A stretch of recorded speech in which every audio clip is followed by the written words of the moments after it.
Rice is a minor crop in Australia. Between 2019 and 2020, the country only produced 57 metric tons of rice, which is less than 20% of the Australian consumer demand.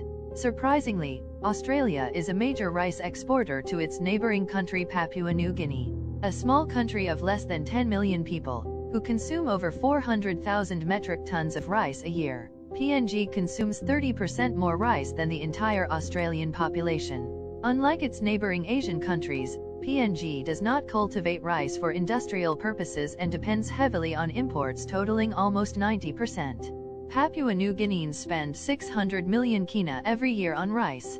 Every PNG citizen eating a plate of rice every day contributes to 600 million kina leaving PNG shores. PNG's biggest rice manufacturer Trukai Industries is owned by Australian rice giant, Sunrise. Sunrise makes its money from repackaging, rebranding and reselling rice that has been imported cheaply from tropical Thailand and Cambodia. Sunrise also owns Solrise in the Solomon Islands. But PNG alone is the biggest market for Sunrise. If Papua New Guinea stopped importing rice, it will directly affect more than 3,000 Australian jobs, and the Australia rice industry will lose millions and millions of dollars in revenue. Since PNG's independence in 1975, Australia has ensured PNG remains dependent on her for agriculture and dairy imports, even though PNG has the potential to be the food bowl of the Pacific, if not the world.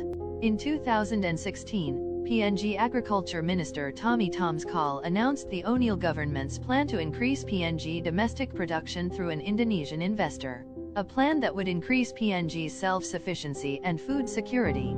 Naima Agro Industries planned to invest 2 billion kina to build large-scale mechanized rice farms throughout PNG. Sunrise Australia panicked and pressured the Australian government to intervene. On August 21, 2016, Australian Trade Minister Stephen Siobo warned PNG Minister for Commerce and Trade, Richard Maroo, to play by the rules of World Trade Organization.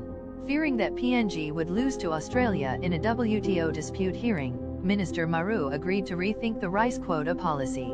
Australia is the Pacific's biggest bully and a real obstacle in PNG's path to becoming the food bowl of the Pacific and a wealthy Pacific nation in the future.